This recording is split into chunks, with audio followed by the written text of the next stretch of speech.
is Chris Biderman from the Sacramento Bee and of the world-renowned Candlestick Chronicles podcast. Chris, hello. Welcome to the program. You were just saying at the break that you have a riveting Summer League story to tell us. Yeah, no, I'm sure all the listeners are going to be super thrilled to hear about this. I was just saying in the break that I had not consumed any Summer League so far this season, and the reason being, I covered Summer League in 2009 for a separate radio station in a nearby market, and in doing so, I watched games where Anthony Randolph and Anthony Morrow each dropped 50 points during that summer league, and I came out of it being like, man, Anthony Randolph, like, is Lamar Odom? Is he the next Lamar Odom? Is this where it started? Vegas Summer League? Turned out that wasn't the case. So now, even if there's a guy who drops 50 in summer league, call me skeptical that guy is gonna translate.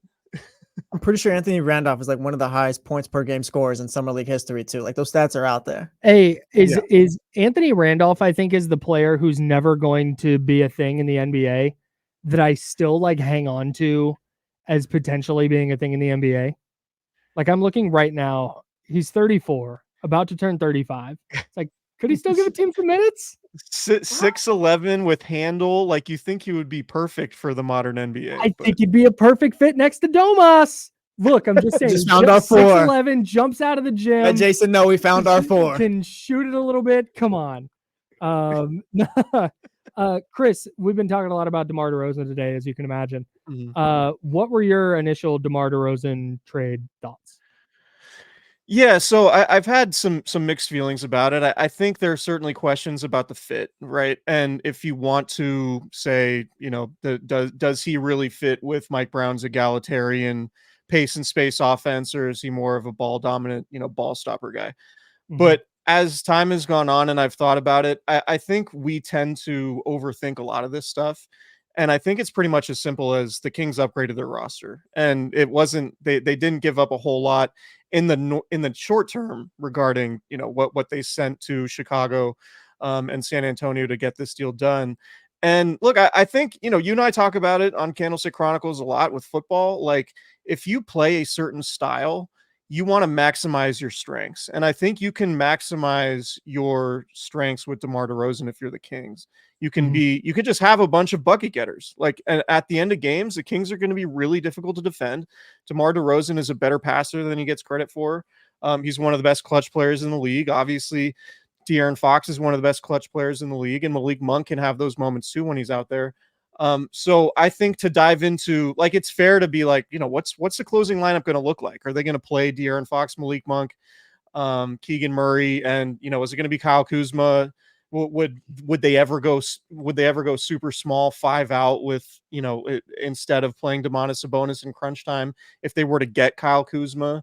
You would think Keegan Murray is going to be on the floor in crunch time going forward, right? So there are questions like that, but at the same time, I think that's kind of missing the forest for the trees, because I think it's just an obvious upgrade, and the Kings needed to make an upgrade, particularly in late game situations offensively. I think they needed another club in their bag in terms of the type of offense they can play late in games, and I think this allows them to do that. So I like the move, and as you guys have said, it doesn't make them a championship contender. I don't know if it necessarily makes them a top 4 team in the West, but it does feel like they're a lot better than they were. And I think so far it's been a really good offseason, given that you're able to retain Malik Monk. You get Mike Brown signed to a contract extension. And I do really like the Devin Carter pick. So I think this adds to an already solid offseason, and I'd be curious to see what moves are coming.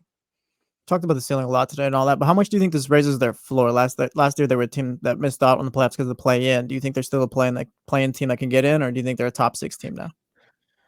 I think their expectations should be a top 6 team. I think, obviously injuries played a factor last year much more than the year before. And that was something that, Mike Brown talks about a lot when you ask him about 2023 and snapping that playoff drought. It was about, they had really good health luck, and they were a good team, but they also had really good health luck. The health luck wasn't quite the same last year. And I think teams adapted to the type of offense that they play. So when I say, DeMar DeRozan gives them another club in their bag, late in games, like they have another go-to scorer, because Keegan Murray, while he showed signs of it, is not a shot creator. He's not, whether it's for himself or others, he's just not that guy yet. And I think it would be unfair to expect him to be that guy for, a top 6 type of team. So I think getting DeRozan eases Keegan Murray's burden a little bit. It eases everyone's burden a little bit. And like I said, he's an underrated passer. So I think the Kings are right in that mix. And they were in the play-in because Malik Monk got hurt. Like, if we're being real about it, Malik Monk got hurt, and then that was a huge part of their offense gone missing. Talk about like being able to maximize your strengths. You give yourself another guy who can do those Malik Monk type things if Malik Monk does happen to get hurt again, or if De'Aaron Fox gets hurt again, right? Like, the Kings aren't dead in the water if they're missing one of those guys due to injury now. That's what getting another high-level guy does for you, even if it could be considered a little bit redundant. But in this case, I think their floor is definitely higher because they could withstand a Malik Monk injury that they couldn't last year. Talking with Chris Biderman of the Sacramento Bee, you were saying that you wrote a piece at the Bee, kind of deep diving, like 10 things to know about DeMar DeRozan. What was something you learned while writing that piece that you did not know going in? Yeah, I knew about the mental health advocacy stuff. I hadn't really taken the dive into it yet, but he was really, really the first guy in the NBA with his tweet at All-Star Weekend in 2018 saying that, like, this depression has a hold of him. He was in his whole hotel room on Friday night during All-Star Weekend in his hometown of LA, and tweeted that, he was dealing with depression and all this stuff. And then Kevin Love came out and wrote the piece in the Players Tribune about dealing with anxiety and having a panic attack during halftime of a game and all that stuff. And that sort of opened the door for a very sort of accepted and far more common discussion about mental health. And I think that's really important. And, obviously that's not something that's going to necessarily manifest itself in wins and losses on the court. And I know that's what we're talking about today mostly, but I think that stuff is important. And like, the locker room dynamic is a really important living, breathing organism. And to have a guy who, has not only a 6-time All-Star and a 3-time All-NBA guy, but somebody who really is become sort of an outspoken mental health advocate, and maybe somebody the younger guys can go to. And Harrison Barnes had a lot of those qualities too. He was a very, professional, well-respected veteran. But with DeRozan and being sort of at the forefront and really taking a chance and being vulnerable and being outspoken about the mental health side of things as a professional athlete, I think it's really important. And I think those conversations are really important. And I think it's cool that that he's going to be in the Kings locker room now. And I know the Kings have prioritized mental health. They've been doing, meditation. I wrote a story about that in 2023, just their focus on mental health and meditation and how that's sort of helped them make life in the NBA a little bit easier for the players. So that was really the major thing, was just kind of, because I had heard about it and known about it obviously, but I hadn't taken the dive into, the mental health stuff with DeRozan. What do you think his role on the team will look like and all that? Like, obviously he'll be at the forefront getting the shots up and all that, but he's going to be like one of those vet leader types. So like, what do you think his role will be with this team? Because like, it's Fox and Sabonis, like those are the two, but like, where does DeRozan fit in, you think? Yeah, I think he's going to be like, I think him and Fox are going to be 1A and 1B, and I'm not even sure in which order it's going to be, late in games. I think they're both accomplished, and they're both those dudes who can get you buckets late in games. And I think that's something the Kings have really lacked. Like, they've been kind of one note offensively, particularly in 2023, when so much of what they did was dependent on the dribble handoff game with Sabonis. And I think we saw teams adjust to that. We saw the Warriors adjust to it in the playoff round. And I think this makes them a whole lot more difficult to defend in clutch situations. So I think that their offense can be a lot more diverse. It can be a lot more versatile. And again, we'll see. Like, we'll see about the 3-point shooting. DeMar DeRozan hasn't made a shot in a 3-point shot in a playoff game since 2018, which doesn't sound that long ago, but it was 6 years ago, which is crazy to think about. But like, there's, he's not known as being a 3-point shooter. And Mike Brown, it's obviously pace and space and spray threes and all that stuff. They're going to have to redefine a little bit of how they play offense, but I think they can do it given their talent. And I think DeRozan could be part of a really interesting small ball lineup. I know, it seems unlikely that they would take Domantas Sabonis off the floor, but I think you're going to need Keon Ellis in some of these matchups. And if Keon Ellis is on the floor, Do you have De'Aaron Fox, Keon Ellis, Malik Monk, DeMar DeRozan, and Keegan Murray in a super small lineup? And can you play 5 out? And, the Celtics have sort of reintroduced the 5 out style. Like, I'm not saying it just brings up the question to me. I don't know that the Kings necessarily should, but I think it gives them another primary ball handler, a shot creator, somebody who can find guys and create mismatches and all of those things. And it gives them just another option. Like, I don't know if they will go 5 out and play small, but at least they have personnel now to where they can at least try it, particularly with Keon Ellis's emergence and how valuable he is defensively, that, they didn't have that before. And that can be valuable too in certain matchups. And that's where I think additional wing depth becomes such a big deal too. And that's why, the DeMar DeRozan thing checks the box of somebody else to create a shot. You mentioned Malik Monk's absence last year hurt them a lot. But just there were so many games where down the stretch, it was like they're trying to run an offense and it's like, bro, just get the ball into somebody's hands and let them cook. And that's what he's been really, really good at. But now I think when you start talking about small ball and that ability to be more, have optionality, that's where, hey, having somebody who's like Jason Tatum, I check that. I meant to say having somebody who is not Jason Tatum, but can be a 6'9", like small ball center effectively. That's where I think you can go try and find a player who just like size as their primary skill set, instead of like, okay, they got to have size, but they also need to put the ball on the floor and they also need to be a great defender and this and that. Like, no, now a guy who's 6'9" and can be switchable defensively is probably a better option. And Trey Lyles can be that guy for them too. He's shown it in the past. There was that game a couple years ago in Minnesota.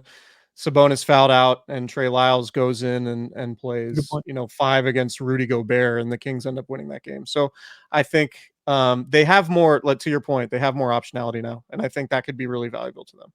Trey Lyles is Jason Tatum. You heard it here first. I'm going to clip that and put it on Twitter. So. If it was up to you, Chris, what do you think the starting lineup should be game 1 for the Kings? That's tough. I mean, caveat that this is the roster. Yeah. This is the roster. This is the roster. I mean, I'm big on Keon Ellis's on his defense. Like, I think you go De'Aaron Fox, Keon Ellis, DeMar DeRozan, Keegan Murray, and Domantas Sabonis.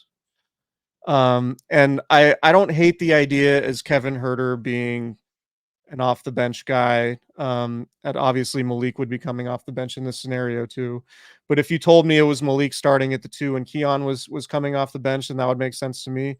I just think Keon Ellis could be like the next KCP. I think he's a type of 3-and-D guy that's unique to this roster, that he's obviously not going to be a bucket getter like Fox or DeRozan, but he's somebody who's so valuable because he can guard point guards and he can take the onus off De'Aaron Fox to guard point guards and save some energy for him and DeRozan, in fourth quarters of games. I just think his defense is super valuable and they don't really have anyone else who's capable of playing that type of defense. So if I were the Kings, I wouldn't forget about Keon Ellis and how well he defended and how it sort of changed their entire approach to defense late last season. So I would still have him in the starting lineup. That doesn't necessarily mean he's in the closing lineup. The closing lineup is probably going to be Fox, Monk, DeRozan, Murray, and Sabonis, or maybe you do go super small. If it's Kuzma, and that's the other thing, you get Kyle Kuzma, what's that lineup look like? Because then are you bringing Kyle Kuzma off the bench, a guy who scored 20 plus the last 2 years? Are you bringing Keegan Murray off the bench? I have a hard time seeing. And obviously Domantas Sabonis being a guy who's making $40 million a year, he's not going to be somebody who's coming off the bench. So it's going to be interesting, but these are all problems that you'd love to have because it means your roster is better. I think as we talk with Chris Biderman of the Sacramento Bee and of world-renowned Candlestick Chronicles 49ers podcast, I think in the Kuzma variation of this, you go Fox 1, DeRozan 2, Keegan 3, Kuzma 4, Domas 5. And I feel really, really good about that. You're not defending a whole lot of 2 guards in that scenario. Chris, but we're scoring 130 a game. Yeah, you probably are. And again, that goes back to playing to your strengths, right? If you just want to be an offensive team, then get another dude who's going to be a bucket getter and go be an offensive team. I buy into that philosophy because it does feel like the Kings had a little bit of an identity crisis last year in terms of like not being the same offensive team, but like trying to be a better defensive team, but not really feeling comfortable in their own skin. Like it didn't feel like from January on that the Kings like really knew what their identity was. They were a good offensive team trying to figure it out on defense. And now they're just putting all the chips in and trying to be a really good offensive team. And I think that makes sense because I think that's their best path towards maximizing what they have. So I agree with that philosophically. I think you'd have plenty of defense between De'Aaron and Keegan. And then with Keon Ellis coming off the bench, I feel like you can put together plenty of defense in that scenario. With the I amount just of don't buckets think you're gonna DeMar's guarding many good two guards. He doesn't have to. You can cross match. Keegan can do it. Okay. All What? right. I don't think Chris is buying hear into you. your idea. No, wow. Okay, I don't hate it. I don't hate it, but there's a reason why DeMar DeRozan has been playing a lot more 3 than 2 the last few years. And it's primarily on defense. Well, I don't hate the idea of DeRozan being your starting 2 guard. I'm just a big Keon Ellis guy, I guess. Guard twos. Good job, Kyle. That was ruined. Well, Summer League, anyone? Brandon Ayuk, huh? Yeah. Hey, do you make anything of Brandon Ayuk posting the Washington Commanders practice footage on TikTok? Yeah, I think it continues the idea that Brandon Ayuk isn't thrilled with the 49ers and what their offer is on the table. So I don't know that that's necessarily going to change. I think what's going to end up happening is Brandon Ayuk's going to sign a contract that's going to be somewhere in the middle between where the Niners are and where Brandon Ayuk is, because the Niners have a ton of leverage in that they can fine him a whole lot of money during training camp. And if Brandon Ayuk doesn't show up for the season, that doesn't benefit him in any way. He loses an accrued season and the contract just reverts to next year. So he doesn't have a whole lot of leverage. At the same time, the Niners are really trying to win a Super Bowl, and they would have a much more difficult time trying to win a Super Bowl without Brandon Ayuk. So I think the number is somewhere in between where they're at. And I think they're going to get to that number at some point within the next month to maybe 6 weeks without knowing any inside information. And I think it's going to get done. And I think it's just been typically messy because these contract negotiations are typically messy. And that's just kind of, that's what happens in the league. I was going to say, I feel like anytime the 49ers have like a contract negotiation going on or whatever, it always ends up going into training camp somehow. Like it's just a big nothing burger, I think, at this point. Yep. Yeah. I do wonder if they're going to change that at any point, if they do contracts differently. Like, are they going to make Brock Purdy wait until the end of July? Brock Purdy's eligible for a new contract as soon as week 17 is over. So they could, if the Niners make the playoffs, they could sign Brock Purdy to a new long-term contract before the playoffs even start. Which, I don't know if that will necessarily happen, but that's possible. But yeah, it's a very valid point because, Nick Bosa said it last year that he thought his prolonged contract negotiation impacted his regular season. And Deebo Samuel said the same thing in 2022 when his whole thing went on, and he came out and, after the season said his season sucked. The contracts and the offseason stuff played a big part in that. So yeah, maybe it would behoove the 49ers to get this stuff done earlier, like other teams have with, Miami doing Jalen Waddle and Philadelphia doing Devontae Smith and Miami doing, Minnesota doing Justin Jefferson. Like all these deals can get done. It is possible. So I do wonder if the Niners will revisit their thinking when it comes to that stuff. Chris Biderman, you can read him in the Sacramento Bee. 10 things to know about DeMar DeRozan. Subscribe to the Sacramento Bee today, and also subscribe to the Candlestick Chronicles podcast. What? No, I appreciate the plug, man. I really do appreciate it. Do you want me to tell people not to go read it? No, man. I just hope I didn't offend you with the DeMar DeRozan starting 2 guard thing. Oh no, I just want to apologize. I'm trying to usher you out of here so we can drag the take. Okay, fair enough. I'll go get out of here. I'll get going with the rest of my day. That's also twice today. Someone's brought up you plugging like being a radio guy. By the way, I'll say, Kyle. We had Damian earlier when you were plugging him. Yeah, I'm just getting fried today for doing my job. It's okay. It's fine. I appreciate you. Subscribe to the Sacramento Bee. He does a ton of great work there covering the Kings, among other things, and also the Candlestick Chronicles podcast. Chris, we'll talk to you soon. Yes, sir. Talk